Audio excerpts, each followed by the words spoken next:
हामीहरू चाहिँ जापानिज भाषा सिक्ने क्रममा छौँ र जापानिज भाषाको चाहिँ हामी अहिले चाहिँ फर्स्ट स्टेपमै छौँ, मात्र अक्षर सिक्दैछौँ।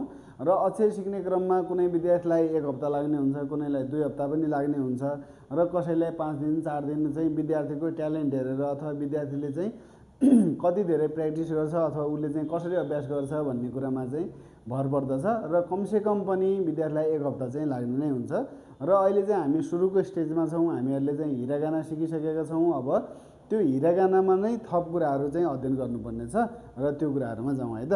ल यहाँ हेर्नुभयो भने हामीले चाहिँ यो जम्मै हिरागानाका अक्षरहरू लेखेका छौँ र अब हामीले यो जति यहाँ लेखेको छ यो हिरागानाका अक्षर चाहिँ सिकिसकेका छौँ र अब आज हामी यो तेन तेन भन्ने कुरा सिक्छौँ है त। तेन तेन र मारु भन्ने कुरा सिक्छौँ है, तेन तेन र मारु। अब यो तेन तेन र मारु भनेको के हो भने यी मानव अक्षर भए र यो अक्षरको छेउमा चाहिँ यसरी 2वटा लाइन कोर्ने, यो 2वटा लाइन कोर्यो भने यो चाहिँ तेन तेन भन्ने हुन्छ। यो तेन तेन भनेको चाहिँ यस्तो मानव कुनै अक्षरमा चाहिँ हामीले यसरी 2वटा लाइन तान्नु, सानो लाइन तान्नुलाई चाहिँ हामीले तेन तेन भन्छौँ। त्यसैगरी कुनै अक्षरको माथि यसरी गोलो लगाउनुलाई चाहिँ हामीले मारु भन्ने भन्छौँ।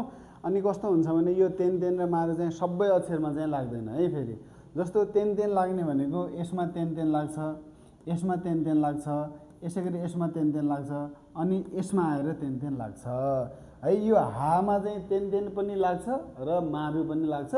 अर्थात् मारु लाग्ने कुन अक्षर हो त भन्दा मारु लाग्नेवाला अक्षर भनेको यो हावाला अक्षर मात्रै हो, हा हि हु हे वाला हो है। अनि तेन तेन लाग्ने कुन हो त भन्दा कावाला लाइनमा लाग्छ, सावाला लाइनमा लाग्छ है, त्यसै गरी तावालामा लाग्छ, त्यसै गरी हावाला लाइनमा पनि लाग्छ भन्न खोजेको हो। तेन तेन लगाउनु पऱ्यो भने एउटा कावालामा लाग्ने भयो, अनि सावालामा लाग्ने भयो, अनि तावालामा लाग्ने भयो, त्यसै गरी हावालामा लाग्ने भयो। तर मारु लगाउनु पऱ्यो भने एउटा हावाला लाइनमा मात्रै लाग्ने भयो। जस्तो हेरौँ है, अब यो माथिको केही छैन भनेर सम्झनु, बिर्सिनु है। योभन्दा तलकोलाई पनि केही छैन भनेर सम्झनु, अहिलेलाई यिनीहरूलाई के अरे इग्नोर गर्नुहोस् है त। ल अब बाँकीमा हामी तेन तेन लगाउँ। अहिले चाहिँ यो छ का है, का छ। जब हामी यसमा कामा यो तेन तेन लगाउँछौँ, अब यो काबाट चाहिँ चेन्ज भएर गा हुन्छ। त्यसै गरी यो कि छ, अहिलेसम्ममा कि छ, तर यो किमा मैले यसरी 2टा यसरी लाइन तानिदिएँ अर्थात् तेन तेन बनाएँ भने यो किबाट चेन्ज भएर गि हुन्छ है। यो अहिलेसम्म कु छ, यसमा मैले अब तेन तेन लगाइदिएँ अब यो कु नभएर गु हुन्छ। त्यसै गरी यो अहिलेसम्म के छ, मैले यसमा तेन तेन लगाइदिएँ भने अब यो केबाट गे हुन्छ। यो हेर्नुहोस्, यो चाहिँ को छ, को छ, जब म यसमा तेन तेन लगाउँछु यो कोबाट गो चेन्ज हुन्छ।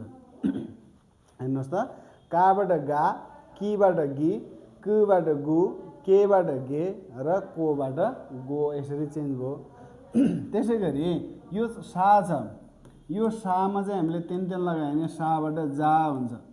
यो सी भयो, सी है, अहिलेसम्म चाहिँ छ सी। जब हामी यो सीमा तेन तेन लगाउँछौँ यो बन्छ जी। यो सु छ, यो सुमा जब हामी यसरी तेन तेन लगाउँछौँ यो बन्छ जु।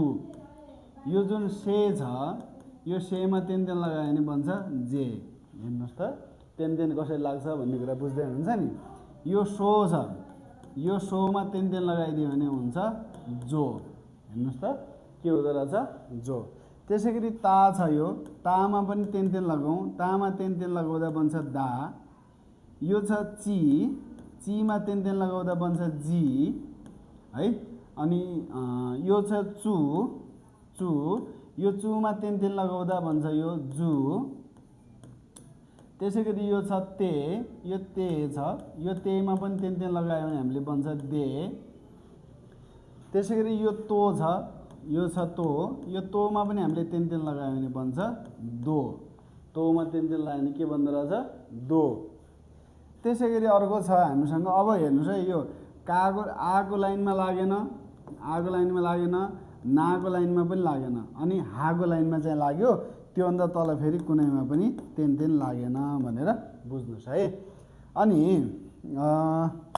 यो हाको लाइनमा चाहिँ हामीले तेन तेन लगाउनु पर्यो। अहिलेसम्म हा छ, जब हामीले तेन तेन लगाउँछौँ यो चेन्ज भएर हुन्छ बा। हा चेन्ज भएर के हुँदो रहेछ, बा। अहिलेसम्म यो हि छ, यसमा हामीले तेन लगाइदियौँ भने यो हीबाट चेन्ज भएर बी।